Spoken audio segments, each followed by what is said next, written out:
우리 하나님의 말씀 보겠습니다. 하나님의 말씀은 사사기 8장 22절부터 28절 말씀까지입니다. 제가 먼저 22절 말씀 봉독합니다. 그때에 이스라엘 사람들이 기드온에게 이르되 당신이 우리를 미디안의 손에서 구원하셨으니 당신과 당신의 아들과 당신의 손자가 우리를 다스리소서 하는지라. 기드온이 그들에게 이르되 내가 너희를 다스리지 아니하겠고 나의 아들도 너희를 다스리지 아니할 것이요 여호와께서 너희를 다스리시리라 하니라.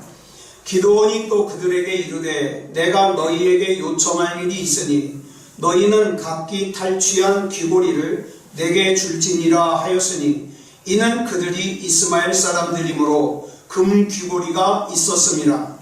우리가 대답하되 우리가 즐거이 드리리이다 하고 겉옷을 펴고 각기 탈취한 귀고리를 그 가운데에 던지니 기드온이 요청한 금 귀고리의 무게가 금 1700세겔이요 그 외에 또 초승달 장식들과 폐물과 미디안 왕들이 입었던 자색 의복과 또 그 외에 그들의 낙타목에 둘렀던 사슬이 있었더라. 기드온이 그 금으로 에봇 하나를 만들어 자기의 성읍 오브라에 두었더니 온 이스라엘이 그것을 음란하게 위함으로 그것이 기드온과 그의 집에 올무가 되니라. 같이 읽습니다. 미디안이 이스라엘 자손 앞에 복종하여 다시는 그 머리를 들지 못하였으므로 기드온이 사는 40년 동안 그 땅이 평온하였더라. 아멘. 잠깐 기도하겠습니다. 사랑의 아버지 하나님 감사합니다. 하나님의 은혜 가운데 오늘 주일을 맞이하고 하나님을 예배합니다. 예배하는 환경이 불편한 상황이지만 우리 하나님께서 우리의 마음을 받으시고 우리의 믿음을 받으시고 우리에게 주시기로 작정하신 은혜를 부어 주시옵소서. 하나님의 법대로 살게 하시고 하나님의 인도하심대로 살게 하여 주시며 하나님의 음성이 들려지게 해 주시옵소서. 모든 것을 우리 주님 앞에 맡겨드리오며 그리스도 예수님의 이름으로 감사하며 기도드렸사옵나이다. 아멘. 예, 이 시간에는 사사기 8장 22절부터 28절 말씀까지 읽었습니다. 우리 말씀의 제목은 끝이 좋은 믿음이 됩시다입니다. 우리 인사를 빠뜨렸죠? 우리 같이 옆사람 또 앞사람 보시면서 잘 나오셨습니다. 인사하겠습니다. 네, 은혜 받고 돌아갑시다. 자, 오늘은 이 기드온에 대해서 살펴보는 8번째 시간이자 마지막 시간입니다. 기드온은 그동안 자기에게 맡겨진 일을 참 잘 감당해 왔습니다. 특히 씨를 뿌릴 때마다 쳐들어와 가지고 씨를 뿌리지 못하게 하는 바람에 그로 인하여 씨를 못 뿌리니까 어떻게 해요? 추수할 것이 없잖아요. 지금 이스라엘 백성이 살고 있는 땅은 가나안 땅입니다. 가나안 땅은 별명이 뭐냐면 젖과 꿀이 흐르는 땅이에요. 풍요로운 땅이에요. 그런데 풍요로운 땅에 살면서도 먹을 것이 없어서 극심한 고통을 겪게 했던 미디안의 군대 13만 5천 명을 상대로 지금 이스라엘이 몇 명이 싸우려고 남았냐? 300명이 남았습니다. 물론 이 전쟁은 하나님께서 이기게 하신 전쟁이지만 기드온의 역할이 컸다는 것도 우리는 부인할 수 없습니다. 지금까지의 기드온의 모습을 보면 참 흠잡을 데가 없어요. 긍정적인 모습이에요. 그런데 오늘 본문을 보면 분위기가 180도 달라집니다. 전쟁의 승리 이후 이제 점점 변질되어가는 기드온의 모습을 보면서 이런 변질이 기드온에게만 국한된 문제가 아니라 우리 모두에게도 해당된다는 그런 생각에 마음이 무겁습니다. 여러분, 구약의 왕들 가운데 끝까지 변질되지 않고 초심을 지켰던 왕은 거의 없어요.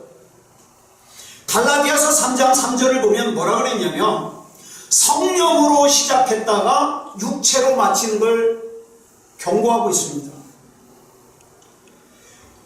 겸손으로 시작했다가 교만한 육체로 마치는 걸 경고하고 있는 거예요. 여러분, 이스라엘의 왕 가운데 우시야라는 왕이 있어요. 이 왕은 16살의 왕이 됐습니다. 그래서 무려 왕 자리에 얼마나 있었냐? 52년 동안 있었어요. 굉장하죠? 그 다음에 왕으로만 오래 있었던 것이 아니라 참 잘 다스렸어요. 얼마나 훌륭한 왕이었는지 하나님께서 이 우시야 왕을 인정하십니다.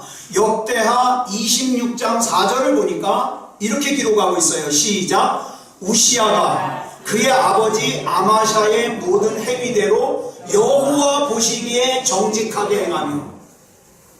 여러분, 중심을 보시는 하나님께서 보시기에 정직하게 행했다 그러니까 얼마나 대단합니까? 그죠?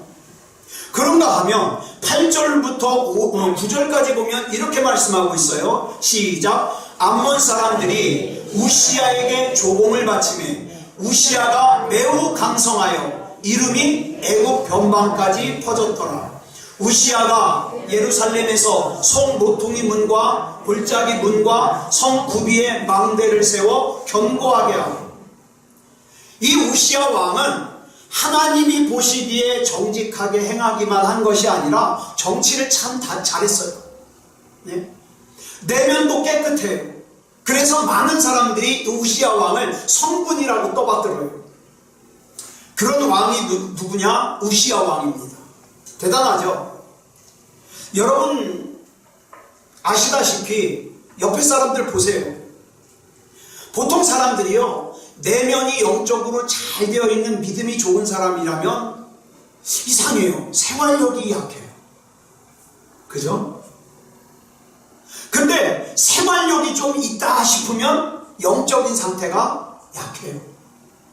그래서 제가 가만히 보니까 생활력도 좋고 영적인 상태도 좋은 사람은 제가 거의 만나보질 못했어요. 그런데 이 우시야 왕은 내면적인 영적인 상태도 깨끗할 뿐만 아니라 정치도 잘해요. 훌륭한 왕이에요. 그런데 주변에서 이 왕이 잘한다 잘한다 잘한다 칭찬하고 떠받들어 주니까 슬그머니 찾아오는 게 있어요. 뭘까요? 자꾸 칭찬받다 보면 뭐가 찾아와요? 교만이 찾아와요. 어저께 우리 교회가 속한 중부지방회에서 지난번에 마무리하지 못한 연석회의를 마치고 임원들이 따로 모여서 우리 이번에 우리 지방회에서 월세 못 내는 교회 좀 도웁시다 의견을 내놔가지고 어저께 무려 10교회, 그러니까 5교회는 20만원씩 보내고 5교회는 50만원씩 보내가지고 350만원을 어저께 다 결정하고 보냈어요. 그리고 지방회 외에 어떤 분이 자기도 힘이 되겠다 그래가지고 2교회를 50만원씩 더 보냈어요. 그래서 어저께 결의하고 보낸 게 450만원을 보냈어요. 그런데 실무에 서서 일하는 건 석이 아니니까 제가 이렇게 돈이 입금될 겁니다. 아무개 회계 장로님에게 계좌번호를 보내주십시오라고 보내니까 이제 다 돈이 입금이 되니까 다 감사 인사가 누구한테 올까요? 저한테만 오는 거예요. 고맙다고. 숨이 막혔는데 담비와 같다고. 너무 고맙다고. 목사님 짱이라고. 근데 제가 민망한 거예요. 일일이 제가 나중에는 그 제 대답을 갖다가 복사해 놓고 그냥 보냈어요. 제가 한 거 아닙니다. 저한테 감사하지 마십시오. 예. 근데 사람이요, 이렇게 자꾸 칭찬을 듣다 보면 슬그머니 속에서 나오는 게 있어요. 우리가 굉장히 조심해야 될 거. 그게 뭐냐? 교만입니다. 교만. 아니나 다를까 역대하 26장 16절을 보니까 우시야 왕이 이렇게 변질되어 가요. 시작. 그가 강성하여짐에 그의 마음이 교만하여 악을 행하여 그의 하나님 여호와께 범죄하되. 저는 이런 구절이 너무 싫어요. 옛날에 전설의 고향도 보면요, 아예 구미호가 100일 동안 보지 말라 그랬으면 보지 말아야 되잖아요. 왜 꼭 보다가 그동안 준비한 걸 다 엉망으로 만드냐고요. 그래서 저는 전설구역 별로 안 좋아해요. 다 그렇잖아요. 1000일을 채우라고 하면 꼭 999일째, 100일을 채우라면 99일째. 좀 끝까지 좀 강성하면 안 되겠어요? 끝까지 믿음다운 믿음으로 살면 안 되겠어요? 저는 이런 구절이 너무 싫어요. 우리가 이 세상을 살면서 그가 강성하여짐에 이 상태가 되는 게 얼마나 어려워요. 여러분, 좋은 사람 만나가지고 결혼해가지고 가정을 꾸리는 게 얼마나 어려운 일이에요. 그죠? 좋은 회사에 취직을 해가지고 경제적으로 안정된 삶을 살면 얼마나 좋은 일이에요. 아프던 몸이 건강이 회복돼가지고 건강하게 살면 얼마나 좋은 일이에요. 이런 삶을 그렇게 힘들게 원하던 삶을 살게 되었는데 왜 안정이 좀 되니까, 좀 살만해지니까 왜 삐딱해지냐고요. 왜 교만해지냐고요. 왜 하나님 아니어도 될 것처럼 사냐고요. 이게 복병이에요. 그의 마음이 교만하여 악을 행하여. 이렇게 무너진 지도자가 누구냐? 우시야 왕이에요. 이와 같이 저는 정말 저와 여러분이 하나님 앞에 기도해서, 우리 하나님 앞에 기도하면 하나님께서 여러분 분명히 복 주십니다. 여러분 귀하게 사용하십니다. 그러면 성공한 이후에도 변질되지 않은 그런 저와 여러분이 됐으면 좋겠어요. 그러려면 먼저 뭘 명심해야 되냐? 이걸 자꾸 생각하세요. 나는 변질되기 쉬운 존재다. 그렇기 때문에 나는 하나님이 아니면 안 된다. 이걸 꼭 생각하시라고요. 그러면 우시야 왕같이 이렇게 무너지지 않아요. 그래서 시편 66편 10절로 11절 말씀을 보면 이렇게 말씀하고 있어요. 시작. 하나님이여, 주께서 우리를 시험하시되 우리를 단련하시기를 은을 단련함같이 하셨으며 우리를 끌어 그물에 걸리게 하시며 어려운 짐을 우리 허리에 메어주셨습니다. 그러면 하나님께서는 왜 우리로 하여금 은을 단련하듯이 우리를 단련하시고 그물에 걸리게 하시고 우리 등에 무거운 짐을 지우실까요? 우리 하나님은 우리가 편한 꼴을 못 보시죠? 악취미가 있죠? 그런 거 아니에요.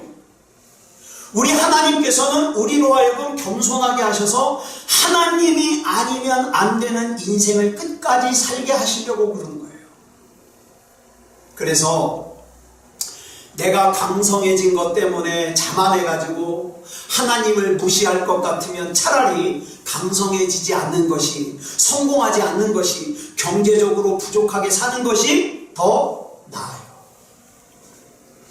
그래서 하나님 없이는 살 수 없는, 기도하지 않고는 살 수 없는 인생을 살다가 하나님 부르심을 받는 것이 나아요. 왜 그러냐 하면 그렇게 목말라하는 성공을, 목말라하는 경제적인 안정을, 그렇게 바라던 강성함을 이룬과 동시에 사람이 교만해지기가 쉽고 영적으로 황폐해지기가 쉬워서 그래요. 그래서 저는 그렇게 기도해요. 하나님, 이렇게 교만해지지 않을 것 같으면, 황폐해지지 않을 것 같으면 하나님께서 마음껏 부어주십시오.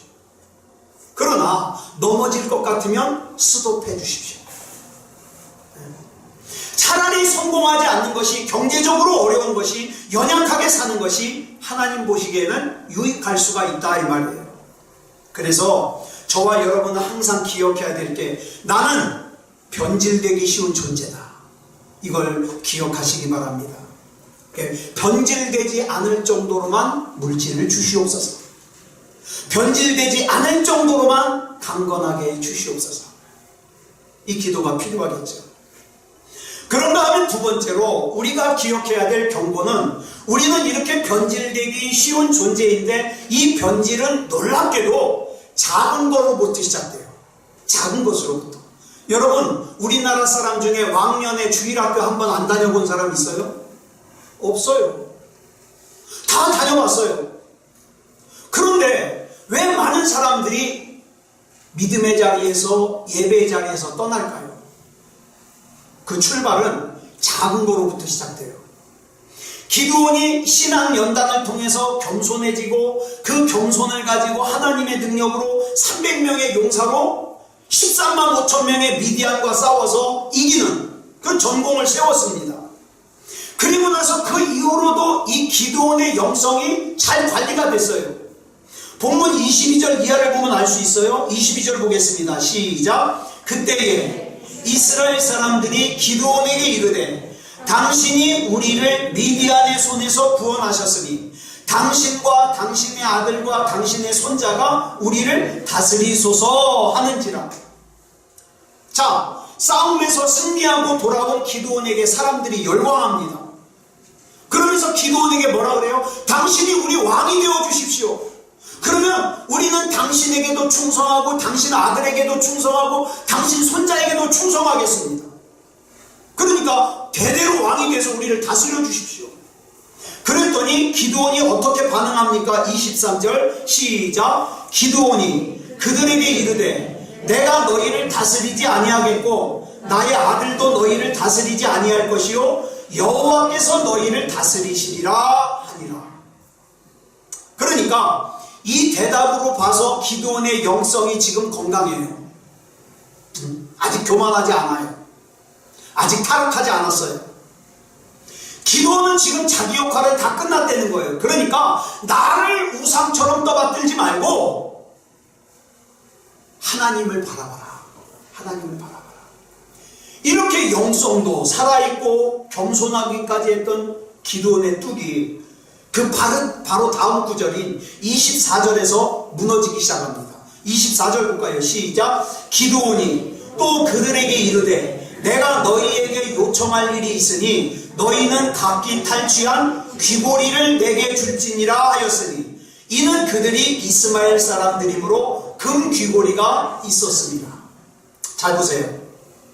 기드온은 이스라엘 백성들에게 전쟁에서 탈취한 금 귀고리를 나에게 달라는 거예요. 이 당시 미디안 사람들은 에서의 후손이에요. 근데 이 에서의 후손들의 특징이요, 금기고리를, 이 동그란 금기고리를 다 하고 다녔어요. 근데 미디안 사람들을 물리치고 그 금기고리를 다 빼온 거예요, 이스라엘이. 이 금기고리가 여러분 귀에다 보는 거니까 그다지 크지 않아요. 작아요. 자, 그런데 자기를 왕으로 받들겠다는 것을 갖다가 거절한 지도자인데 기드온이 너희들이 탈취한 물건 중에서 다른 건 다 너희들이 가지는데 그 작은 금으로 만든 귀고리 그것만 내게 좀 갖고 와라. 이게 그다지 큰 문제가 되겠어요?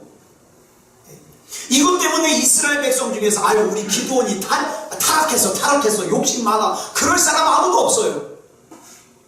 기드온 본인이 생각하기에도 아니 나를 왕으로 삼겠다고 했던 사람들인데 이까짓 그 작은 금귀고리 이거 하나쯤 갖고 오라 그런 데서 뭐 문제가 될까? 이렇게 생각했어요.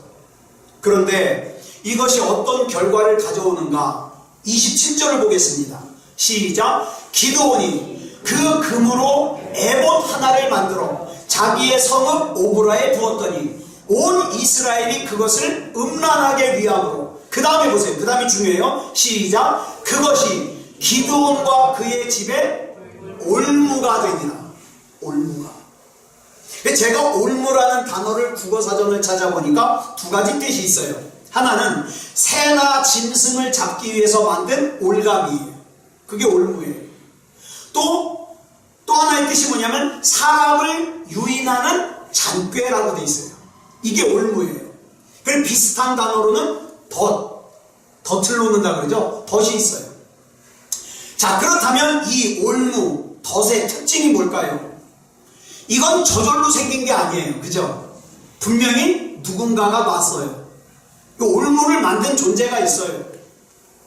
즉 기드온이 처음에는 아무 뜻도 없이 에봇을 만들었는데 처음에는 아무런 의도 없이 에봇을 만들었는데 그 기드온의 의도와 상관없이 어떤 존재가 그 올무를 사용하더라는 거예요. 뭘로? 기드온을 타락하게 하는 걸로. 그 존재가 누굴까요? 그게 마귀예요. 이게 두려운 거예요. 만약 어떤 사람이 드러나게 죄를 짓도록 우리를 유혹한다면 여러분은 모르겠지만 저는 하나님이 두려운 사람이기 때문에 지금 같아서는 전 절대 죄 안 져요. 왜? 저는 반드시 기필코 천국에 가야 되니까 죄 안 져요. 그런데 우리가 타락을 하는 것은 처음부터 엄청난 죄를 짓는 게 아니에요. 우리가 방심하고 있는 작은 죄가 우리를 올무에 걸게 하더라 이 말이에요. 이런 거죠. 우리 성진이가 지금 들어오는데 꼭 타이밍이 그러는데 성진이 보고 뭐라 그러는 게 아니에요. 타이밍이 그래요. 예배 시간에 늦는 것쯤은 괜찮을 거야. 이 타이밍. 예배 한 번쯤 빠지는 건 괜찮을 거야. 11조 한 번쯤 안 했다고 무슨 일이 있으려고? 내가 다른 때는 예배에 열심히 참석했으니까 오늘은 친구와 놀아도 될 거야. 기도 좀 안 한다고 뭔 일이 있으려고? 이런 것들. 근데 여러분, 이 마귀가요, 우리가 생각한 것보다 훨씬 교활해요. 오래전에 페이스북에 여러분 꿈의 교회 김학중 목사님이라고 아시죠? 김학중 목사님이 저랑 페이스북 친구예요. 근데 이분이 올린 글 중에 이런 내용이 있어요. 제목이 작은 것을 우습게 여기면 골병 든다. 글 제목. 내용을 정리하면 어떤 성도가 20년 전에 무거운 짐을 이렇게 들다가 허리에서 뚝 소리가 났다는 거예요. 뚝. 그래가지고 갑자기 허리가 아파가지고 파스를 이렇게 붙인 거예요. 며칠 동안. 그랬더니 허리 아픈 게 가라앉아요. 근데 그 뒤로는 조금만 무리를 하면 허리가 뻐근하고 아파요. 그러면 또 파스 붙이고 지나가고. 이런 일이 20년 동안 반복이 된 거예요. 근데 그러던 어느 날 아침에 일어나려고 하는데 일어날 수가 없는 거예요. 몸이. 나이는 50이 훨씬 넘었는데 그래가지고 놀래가지고 병원에 갔더니 디스크 수술을 해야 된다는 거예요. 허리 디스크. 그러면서 의사가 하는 말이 20년 전에 허리에서 뚝소리가 처음 났을 때 곧바로 병원에 가서 치료를 받았더라면 수술 안 해도 되는데 그때 치료를 안 해가지고 파스로 끝내가지고 수술해야 된다 이 말이에요. 그러면서 김학중 목사님이 말씀하시기를 이 모습이 마치 우리 영혼의 모습 같다는 거예요. 작은 죄가 내 눈앞에 있을 때 이건 괜찮을 거야. 이건 뭐 아무렇지도 않을 거야. 그 죄를 대수롭지 않게 생각하고 한 번만, 요번만 그리고 발을 들여놓았다가 중독되는 사람들이 많더라 이 말이에요. 오늘날 심각한 사회 문제가 되고 있는 그 박사방이라고 그러나요? 난리죠 지금. 25살짜리 애가 나라를 발칵 뒤집어 놨잖아요. 음란물. 그거 참 보고 싶으면 자기가 목욕탕 가서 옷 벗고 보지. 뭘 굳이 남의 걸 보겠다고. 얼굴만 다르지 다 똑같아요. 그렇잖아요? 그걸 보겠다. 음란물, 도박. 그 누구예요? 슈라는 여자 있죠? 그 옛날에 걸그룹이었던 슈, 도박, 마약, 알코올 중독, 담배 끊지를 못해요. 그리고 예배도 마찬가지라는 거예요. 피곤한데 한 번만 쉬자. 대수롭지 않게 쉬었던 예배가 2번이 되고 3번이 되고 나중에는 돌아올 수 없는 강을 건너는 거죠. 지난 금요일날 제가 말씀을 전하면서 이런 말씀을 드렸어요. 하나님을 알면서도 마치 하나님을 모르는 사람인 것처럼 사는 사람을 시편 17편 4절에서 뭐라 그러냐? 포악한 자라 그래요. 시편 1편 4절에서는 악인이라 그래요. 악인. 그런데 기드온은 처음부터 알고도 타락하지 않았어요. 그러면 기드온은 그 금을 가지고 뭘 하려고 그랬을까요? 이 기드온이 사람들이 가지고 온 금 가지고 자기 거 뭐 만들려고 그런 거 아니에요. 기드온이 27절 다시 보겠습니다. 앞에 부분만. 기드온이 그 금으로 에봇 하나를 만들어 자기의 성읍 오브라에 두었더니 여기서 말하는 에봇이 뭐냐면 제사장이 제사를 드릴 때 이 겉에다가 걸쳐있는 옷이에요. 조끼 비슷한. 예, 그게 에봇이에요. 그러니까 이스라엘 백성들로부터 거두어들인 금귀고리로 기드온이 자기를 위해서 무슨 체인 목걸이라든가 뭐 금관이라든가 이런 거 만든 게 아니라 제사장의 예복을 만들었어요. 그리고 오보라에 두었어요. 근데 이게 왜 문제가 되었을까요? 전쟁에서 승리하고 난 후 자기도 모르게 기드온에게 교만이 스며들어온 거예요. 그래서 자기가 사람들에게 얼마나 인기가 좋은가를 자기 눈으로 확인해 보고 싶은 거예요. 이미 기드온에게는 사사기 6장 34절을 보면 금으로 만든 에봇과는 비교할 수 없는 놀라운 옷을 하나님이 주셨어요. 같이 읽어볼까요? 시작. 여호와의 영이 기드온에게 임하시니 기드온이 나팔을 불매 아비에셀이 그의 뒤를 따라 부름을 받으니라. 여기 보니까 여호와의 영이 기드온에게 임하시니 그랬잖아요. 이걸 히브리어 성경을 문자적으로 그대로 해석하면 직역을 하면 이런 뜻이 돼요. 여호와의 영이 기드온을 옷 입히셨으니.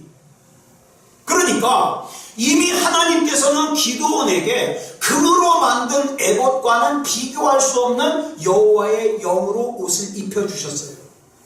문제는 이 여호와의 영의 옷이 능력은 있지만 사람들 눈에 보여요, 안 보여요? 안 보여요. 이게 문제예요.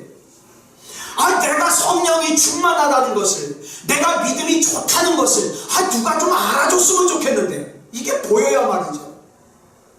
여러분, 세상의 성공은 눈에 보입니다. 그죠?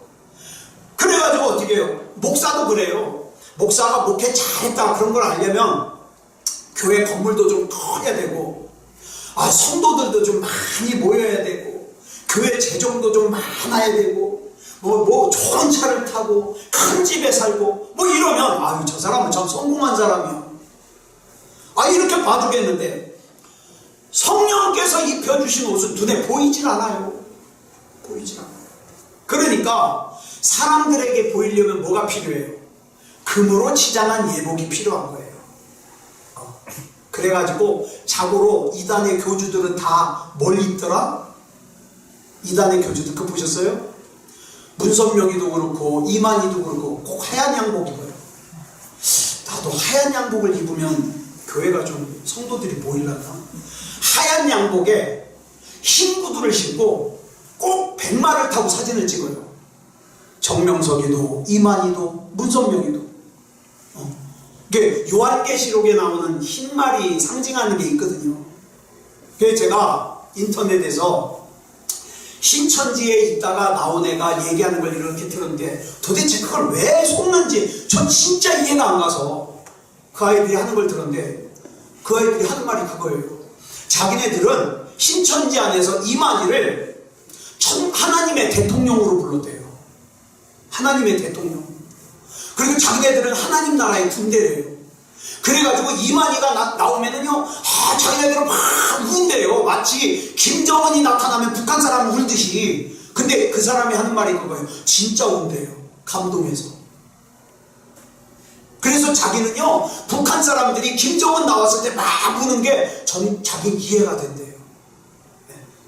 그래서 그렇게 속이려고 흰 옷도 입고 흰 말도 타고, 그쵸? 그런 거예요. 그러니까 사람들이요, 자꾸 그렇게 내가 성령으로 충만하다, 내가 대단하다, 내가 믿음이 좋다, 이런 걸 보여주고 싶은 거예요. 그래서 마귀가 마태복음에서 4장에서 예수님을 세 가지를 시험을 하잖아요. 뭐예요? 첫 번째, 돌로 떡 만들어 먹으라는 거예요. 돌로 떡을 만들면 사람들이 어떻게 할까요? 보이잖아요. 와! 그러는 거예요. 와! 또 시험 중에 하나가 뭐예요? 성전 꼭대기에서 뛰어내려라. 그러면 천사가 와서 예수님의 발에 부딪히지 않게 쫙 잡아줄 건데 그 모습을 사람들이 보면 와! 하지 않겠느냐. 마귀가 예수님을 시험한 것이 뭐냐면 사람들에게 보여주라는 거예요. 내가 대단한 거 사람들에게 보여주라는 거예요. 이것 때문에 다윗도 사무엘하 54장을 보니까 하나님이 인구조사하지 말라고. 저는 인구조사하면 생각나는 얘기가 있어요. 저희 할아버지 한자가 이자, 인자, 구자예요. 저희 할아버지가 저희 집에 같이 사실 때 어느 날 인구조사가 나왔어요. 띵동 그래가지고 누구세요? 그랬더니 인구조사 나왔습니다. 그러니까 우리 할아버지가 놀래가지고 숨더라고요. 전 지금 그 기억이 안 잊어버려요. 인구조사. 근데 성경에 보니까 하나님이요 이스라엘 백성에게 인구조사하지 말라고 금하셨거든요. 근데 다윗이 자기가 얼마나 대단한 왕인지 보여주고 싶어서 하나님이 그만 인구조사를 시켰어요. 그래서 결과가 뭔지 아세요? 이스라엘 백성이 온역으로, 전염병으로 7만 명이나 죽었어요. 7만 명. 이게 바로 변질입니다. 변질. 저는 오늘 저와 여러분에게 묻고 싶어요. 나는 성령께서 입혀주신 옷을 입고 싶습니까? 아니면 금으로 치장한 옷을 입고 싶습니까? 사람들에게 내가 잘하고 있다는 것을, 내가 대단하다는 것을 인정받고 싶고 확인하고 싶은 것은요, 그건 정말 인간으로서 본능이에요. 저도 사람들에게 칭찬받고 싶답니다. 네? 여러분, 30명, 40명 앞에서 설교하는 게 힘이 날까요? 300명, 400명 앞에서 설교하는 게 힘이 날까요? 말해 뭐 하겠어요? 300명, 400명 있으면 내가 추글뚝살뚝 설교할 거예요. 3,000명, 4,000명 그 설교는 내 마지막이에요. 그게 달라요. 근데 중요한 게 있어요. 그 찬양과 그 설교를 하나님께서도 인정하시냐, 이게 중요한 거예요. 하나님께서도 인정하시냐. 그래서 사도 바울 선생님이 영적인 아들인 디모데에게 보내는 편지, 그 편지가 디모데후서라는 성경인데, 이 성경 3장 5절에서 이렇게 권면합니다. 시작. 경건의 모양은 있으나 경건의 능력은 부인하니 이 같은 자들에게서 네가 돌아서라. 금으로 치장한 애보신 경건의 모양을 중요하게 여기고 추구하고 눈에 보이지 않는다고 해서 성령께서 입혀주시는 능력의 옷은 가치 없게 여긴다면 기도원처럼 나도 변질되어 가는 거다 이 말이에요. 변질되어 가는 거다. 이걸 고치지 않고 그대로 방치해 두었더니 기도원이 어떻게 될까요? 본문 29절로 31절 보겠습니다. 시작. 요아스의 아들 여룻바알이 돌아가서 자기 집에 거주하였는데 기드온이 아내가 많음으로 그의 몸에서 낳은 아들이 70명이었고 세겜에 있는 그의 첩도 아들을 낳았으므로 그 이름을 아비멜렉이라 하였더라. 결국 처음에는 자기가 왕이 아니라고 말하는 말로는 거절했어요. 난 왕이 아니야. 나 왕으로 만들지 마. 너희들은 하나님만 섬겨. 말로는 그렇게 거절해놓고는 나중에 살았던 삶을 보니까 누구처럼 산 거예요? 왕처럼 산 거예요. 여러분, 평범한 사람이 어떻게 애를 70이나 낳아요? 한 사람이 안 낳았겠죠? 아내도 여러 있었을 거예요. 그죠? 게다가 그 외에 세겜에 있는 첩도 또 있어요. 그래서 아비멜렉을 낳았잖아요. 그러니까 말로는 왕이 아니라고 하면서 누구처럼 살았다? 왕처럼 살았다. 말로는 불신자가 아니라고 하면서 누구처럼 산다? 불신자처럼 산다. 더 비참한 것은 마지막 기드온에 관한 기사가 얼마나 허무하게 끝나는지 아세요? 같이 읽겠습니다. 본문 33절부터 35절까지 시작. 기드온이 이미 죽음에 이스라엘 자손이 돌아서서 바알들을 따라가 음행하였으며 또 바알브릿을 자기들의 신으로 삼고 이스라엘 자손이 주위의 모든 원수들의 손에서 자기들을 건져내신 여호와 자기들의 하나님을 기억하지 아니하며 또 여룻바알이라 하는 기드온이 이스라엘에 베푼 모든 은혜를 따라 그의 집을 후대하지도 아니하였더라. 잘 보세요. 기드온이 죽고 난 다음에 어떻게 했어요? 이스라엘이 우상을 섬겨요. 음행을 해요. 하나님이 기억하질 않아요, 기드온을. 그 다음에 어떻게 해요? 이스라엘 백성이 기드온의 집안을 후대하지도 않아요. 한마디로 말해서 아무것도 아닌 게 돼버린 거예요. 그런데 이 기드온과 반대되는 인물이 성경에 나오죠. 사도 바울입니다. 여러분, 사도 바울이 마지막 유언과도 같이 한 고백이 디모데후서 4장 6절로 8절에 나오거든요. 같이 읽겠습니다. 시작. 전제와 같이 내가 벌써 부어지고 나의 떠날 시각이 가까웠도다. 나는 선한 싸움을 싸우고 나의 달려갈 길을 마치고 믿음을 지켰으니 이제 후로는 나를 위하여 의의 면류관이 예비되었으므로 주 곧 의로우신 재판장이 그날에 내게 주실 것이며 내게만 아니라 주의 나타나심을 사모하는 모든 자에게 도니라. 아멘.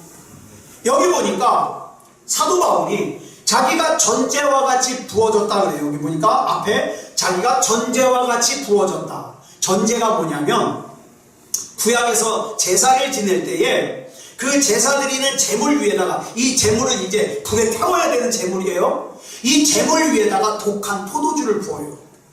이 독한 포도주를 붓는 의식을 전제라고 해요. 전제.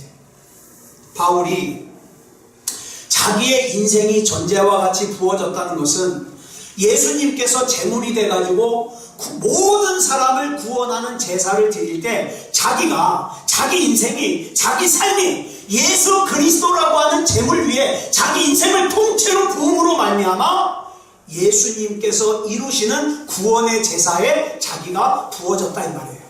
남김없이. 네. 사랑하는 여러분, 저와 여러분이 코끝에서 호흡이 멈추는 날, 저와 여러분이 이 세상을 떠나고 난 날, 그 다음에도 여러분의 아들이, 여러분의 딸이 믿음다운 믿음으로 하나님을 섬기고 예배하겠습니까? 네. 여러분의 사랑하는 사람들이 구원받을 만한 믿음을 가지고 생명책에 이름이 기록되고 천국에서 다시 만날 수 있겠습니까? 여러분, 그래서 지금 현재의 저와 여러분의 믿음의 영향력이 중요한 거예요. 만약에 아까 기드온처럼 자기는 입으로는 나는 왕이 아니라고 하면서 왕의 삶을 살고, 그 다음에 작은 올무에 걸려가지고 결국에는 이스라엘 백성들이 우상을 섬기게 만들고 자기 집안을 풍비박산으로 만들고 자기가 왔다 간 것이 없는 것처럼 되어버리는 그런 인생이 되지 아니하려면 우리는 어떻게 해야 될까요? 지금 현재 믿음다운 믿음이어야 됩니다. 그래서 그 영향을 내 사랑하는 아들, 내 사랑하는 딸, 내 사랑하는 사람에게 그 영향력을 끼쳐서 그 사랑하는 자녀들과 사랑하는 사람들이 내가 아무개를 보니까, 우리 아버지를 보니까, 우리 어머니를 보니까 정말 하나님은 살아계시다. 난 내 평생에 하나님 잘 믿을 거야. 이렇게 영향력을 미쳐야 되지 않겠습니까? 신앙생활 안 해도 그냥 냅두고, 아무리 봐도 내가 보기에도 쟤는 믿음이 아닌 것 같아. 그래도 냅두고, 그래 네 신앙은 네 거야, 네 맘대로 해. 그게 정말 천국과 지옥의 갈림길 앞에서도 그런 말이 나오냐고요. 사랑하는 여러분, 저와 여러분의 이름이 반드시 생명책에 기록되어 있어야 됩니다. 아멘 한 사람만. 나머지는 책임보죠. 다시 한번 할까요? 기회를. 저와 여러분의 모든 이름이 생명책에 기록되어 있기를 바랍니다. 저와 여러분의 아들, 저와 여러분의 딸, 저와 여러분의 사랑하는 사람들도 반드시 생명책에 이름이 기록되어 있기를 바랍니다. 그러려면 하나님께서 나 부르실 때까지 좋은 영향력을 끼치셔야 됩니다. 그래서 그런 좋은 영적인 영향력을 끼치는 아름답고 고귀한 그런 신앙의 삶을 사는 저와 여러분이 되기를 그리스도 예수님의 이름으로 축복합니다. 자, 오늘도 같이 기도하겠습니다. 우리 이 시간 같이 한 목소리로 우리 마음에 이 내용을 생각하면서 같이 기도하겠습니다. 다 같이 기도하겠습니다. 사랑하는 아버지 하나님, 저는 이 시간에 저의 어떤 감정을 자극해서 눈물을 흘리게 하는 기도보다는 냉철하게 주님 앞에 고백하기를 원합니다. 저는 위선자였습니다. 겉으로는 왕의 자리를 사양했지만 내면적으로는 금으로 만든 에봇을 입기를 좋아하고 왕이 사는 삶을 살기를 좋아했던 위선자였습니다. 겉으로는 겸손한 척했지만 내면적으로는 교만이 머리 끝까지 올라가서 누군가 나를 반대하는 것을 조금도 참지를 못했습니다. 또한 눈에 확 드러나게 욕을 먹을 짓은 하지 않았지만 내면적으로는 온갖 죄를 다 지었습니다. 이 시간에 성령께서 저의 중심을 수술하여 주시옵소서. 매맞아 얼굴이 퉁퉁 부은 예수님 앞에서 예수님을 모른다고 부인하고 저주까지 했던 베드로, 그 베드로를 바라보시는 예수님, 그 베드로가 바로 나 자신임을 고백합니다. 세상의 작은 이익과 자존심을 잃지 않으려고 주님 앞에서 주님을 향한 마음을, 주님께서 맡겨주신 사명을 모르는 척, 못 본 척 덮어놓고 세상과 짝하여 살았습니다. 이 시간에 나의 그 모든 죄를 고백합니다. 용서하여 주시옵소서. 기드온이 금으로 만든 화려한 에봇은 하나님께 보이려는 것이 아니라 사람들에게 보이려는 것이었습니다. 그것을 보고 나를 인정해달라는 것이었습니다. 여기서부터 기드온이 타락했다는 것을 알았습니다. 주님, 이 시간에 진실된 마음으로 나를 위해 보혈을 흘리신 주님을 송축합니다. 주님을 사랑합니다. 구원받은 주님의 자녀다운 자녀로 살게 하여 주시옵소서. 믿음다운 믿음으로 살게 하여 주시옵소서. 이 한 주간도 주님의 날개 안에 우리를 보호하여 주셔서 승리하는 삶을 살게 하여 주시옵소서. 그리스도 예수님의 이름으로 기도드렸사옵나이다. 아멘. 지금은 우리 주 예수 그리스도의 크신 은혜와 성부 하나님의 극진하신 사랑하심과 성령 하나님의 감화감동 충만하심과 역사하심과 인도하심과 보호하심이 오늘 거룩한 주일 주님 앞에 나와 영과 진리로 예배드리는 사랑하는 성도들과 가정과 이웃 위에 이제부터 영원토록 함께하여 주시사 일평생 사는 동안에 마지막까지 내 코끝에서 호흡이 멈추는 순간까지 하나님 나라에 이르는 순간까지 믿음다운 믿음으로 살아 내 이름 역시 생명책에 기록되게 하시고 내 사랑하는 자녀들도 사랑하는 사람들도 예수님을 구주로 영접하여 생명책에 이름이 기록되게 해주시기를 그리스도 예수님의 이름으로 간절히 축원하옵나이다. 아멘.